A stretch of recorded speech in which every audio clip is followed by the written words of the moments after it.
Friends, my channel name is Indian Epic History. Search this channel name on YouTube and select playlist option for all my videos like Ramayan, Mahabharat, Puran. Otherwise, click the channel name or picture below the video, then go to the playlist.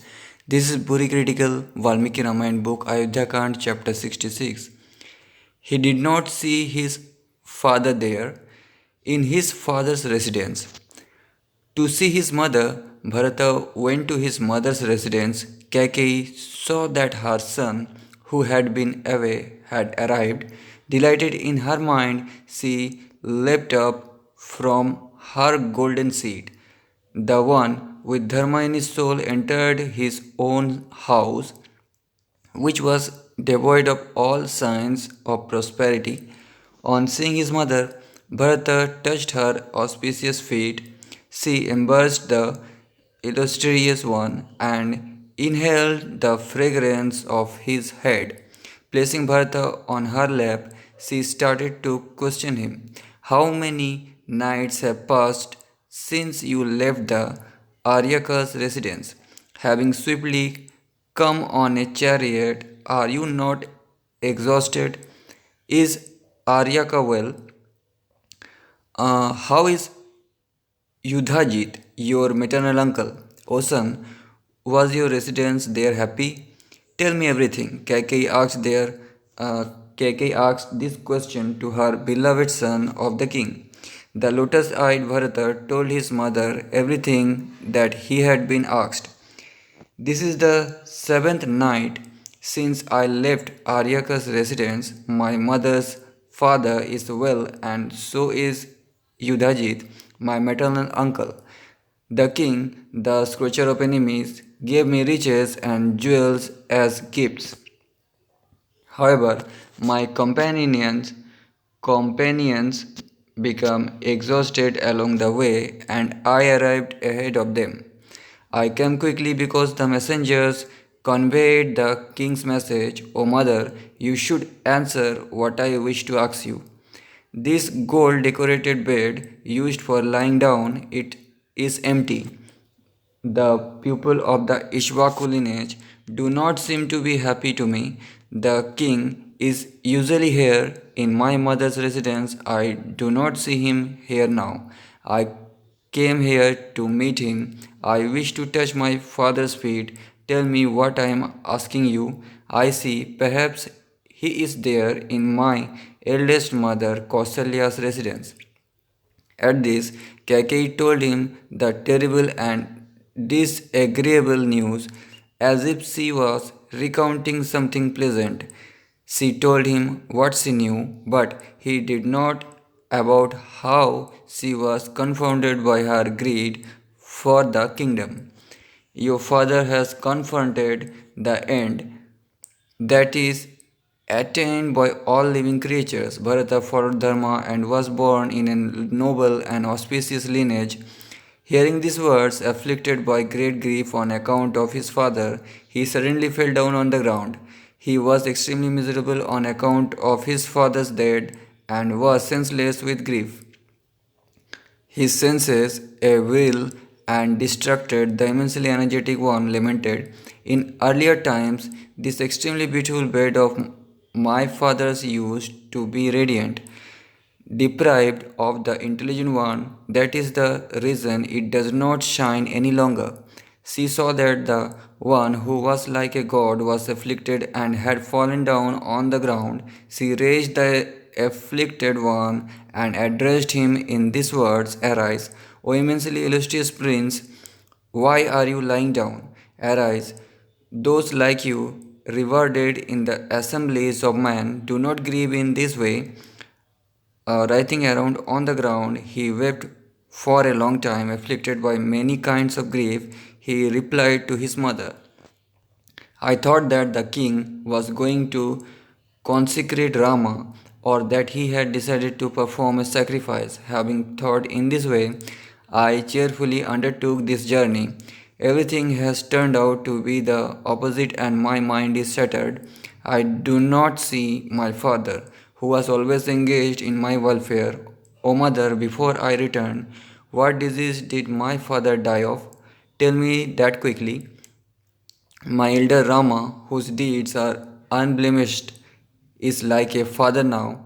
A noble one who follows Dharma knows this. I will grasp his feet. He is my refuge now, O noble lady, for my father truth was his valor. What did he say? I went to myself here this last and virtuous words. Thus asked, Kaikeyi told him words that were in conformity with the truth. The king lamented, uttering the names of Rama, Sita, and Lakshmana. Thus did the great soul one, supreme among all refuges, go to the world thereafter. These were the last words spoken by your father. He was like a giant elephant in a nose, entangled in the dharma of time. Men who see Rama, Sita, and the mighty armed Lakshmana return again will accomplish their objective. Hearing this second piece of unpleasant news, he was distressed again. With a miserable face, he again asked his mother, where is the extender of Kaushalya's delight, the one with dharma in his soul now? Where have my brother Lakshmana and Sita gone with him? Thus asked, the mother started to tell him everything that had happened. This was unpleasant news, though she thought it was pleasant. O son, the prince has attired himself in bark and has gone to the great forest with Vedayanan and Lakshmana following him. He has gone to Dandaka. Hearing this, Bharata was terrified because he suspected this might have had something to do with his brother's character and would therefore reflect on his lineage's greatness. He asked, has Rama seized the riches of a Brahmana? Has he caused injury to a rich or poor person or to an innocent one? Has the prince sought after another person's wife? Has he been exiled to Dandakaranya because of foeticide? At this, the fickle mother narrated the truth about what she had exactly done. Because of her feminine sentiments, Rama has not seized any Brahmana's riches, he has not caused injury to a rich or poor person or to one who is innocent. Nor has Rama cast a glance at another person's wife. O son, I heard about Rama being consecrated as the heir apparent. I immediately asked your father to the kingdom, and for Rama's exile, following standards of conduct he set for himself, your father acted accordingly. He sent Rama, Saumitri, and Sita away. The king could no longer see his beloved and immensely illustrious son. He died on account of sorrow over his son. O one who knows about Dharma, you can rightfully claim the kingship now. All that I did was done for your sake. O son, following the ordinances, quickly meet the ones who knows about the rites, the Indras among Brahmanas led by Vasishtha. At the right time, without any distress in your heart, consecrate yourself as the king over this earth. Next chapter 67, he heard the account about his father and about his brothers being vanished. Bharata was tormented by grief and spoke these words, as I am grieving, what use is this devastated kingdom to me now? I am deprived of my father and of my brother, who is like a father. Like applying salt on a wound, you have imposed a sorrow on another sorrow. You have made my father die and have turned Rama into an ascetic. You have brought about the destruction of the lineage as if a night of destruction has arrived. My father did not know that he had embraced a burning piece of coal. You are my mother, but overcome by sorrow on account of their sons, Kaushalya and Sumitra, will find it extremely difficult to reside with you. The noble one had dharma in his soul and displayed supreme conduct towards you, treating you like his own mother. He knew about how one should behave with seniors. In that way, my elder mother Kaushalya possesses foresight. Resorting to dharma, she behaved with you as if with one's own sister. You have made her son don garments of rags and barks and leave for residing in the forest. Despite this wickedness, you are not sorrowing, you do not realize the evil you have caused to that illustrious one. You have exiled him with bark as attire. Do you see any reason for this? I do not think you know how much I desire Raghava. Otherwise, for the sake of the kingdom, you would not have brought about this great and unnecessary calamity. In the absence of the strain brought about by those tigers among men, Rama and Lakshmana, why will I be interested in protecting their kingdom? He is powerful and extremely strong, and the great king always found a succor in him. The one with dharma in his soul was like the forest around Meru. Sustaining Meru, this great burden has been thrust upon me. How can I bear this load? It requires energy I do not possess, the insolence to attempt this burden on account of your son. You are greedy, even if I were to possess the capacity brought about through yoga, intelligence, and strength. I will not allow you to accomplish your objective.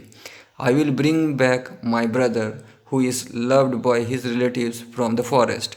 The great soul Bharata spoke in this way and added a multitude of other pleasant words, through he was afflicted by grief like a lion in a mountainous cavern he roared. Next chapter 68. Bharata censured his mother in this way. Overcome by great rage, he again spoke these words: O Kaikeyi, O cruel one, O one who is wicked in conduct, go away from this kingdom. You have abandoned dharma. When I am dead, weep over me. What harm has the king or Rama, who is extremely devoted to dharma, done to you? Because of what you have done, his death and the exile have occurred simultaneously. Because you have brought about the destruction of this lineage, it is as if you have committed fratricide. Okay, go to hell. You will not obtain the world obtained by your husband. You have prepared an extremely terrible deed like this, having abandoned someone who is loved by all the worlds. You have created a great fear in me too. My father is dead, and Rama has restored to the forest because of you. For me, you have brought about ill fame in the world of the living. O cruel one, O one who is greedy for the kingdom, in the form of a mother, you are my enemy. I will not seek to you, O evil in conduct. You have killed your husband, O defiler of the lineage. Because of you, Kaushalya, Sumitra, and my other mothers are immersed in great misery. The intelligent king, Ashwapati, is devoted to dharma. You are not his daughter. You have been born as a Rakshasa lady to destroy your father's lineage. Rama was always devoted to the truth and abdied by dharma. Because of you, he has left for the forest, and grieving my father has gone to heaven. Your grievous sin has been to deprive me of my father. O one hated by all the worlds, you have also made my brothers abandon me. Kaushalya is devoted to dharma. Having turned your mind towards wickedness, you have deprived her. Having done this, you will now obtain worlds destined for those who go to hell. O cruel one, did you not comprehend that Rama, my elder brother and Kaushalya's son, is like a father to me? He is a refuge for all his relatives. The son is born from the limbs and the heart. That is the reason a son is most loved by a mother. All the other relatives come after that. Surabhi is rewarded by the gods and knows about dharma. There was an occasion when she lost her senses on seeing her two sons bear heavy burdens on earth. She saw that her two sons were exhausted on earth, having borne the burden for half a day. Afflicted on account of her sons, she wept, her eyes overflowing with tears. The great soul king of the gods was traveling below her, and those fine and fragrant drops fell on his body. Indra, the wielder of the Vajra, saw that the illustrious one was tormented by grief. Enoxius, the king of the gods, joined his hands in salutation and spoke these words: I hope no great fear has been caused to you by us. O one who wishes everyone's welfare, what has given rise to this sorrow? Tell me, thus addressed by the intelligent king of the gods, Surubi, eloquent in the use of words, replied in these patient words, O Lord of the immortals, may anything that causes you evil be pacified. I am immersed in grief because my two sons are facing a hardship. They are distressed and weak because they have been scorched by the rays of the sun. O Lord of the gods, dragging the plug, the two bulls are being killed. They have been born from my body. They are suffering and are afflicted by the burden. I am tormented on seeing them. There is nothing as beloved a son, the cow which provides all the objectives of desire sorrowed, even though she possesses 1,000 sons. Without Rama, how will Kaushalya sustain herself? The virtuous one has a single son, and because of what you have done, she has been separated from her son.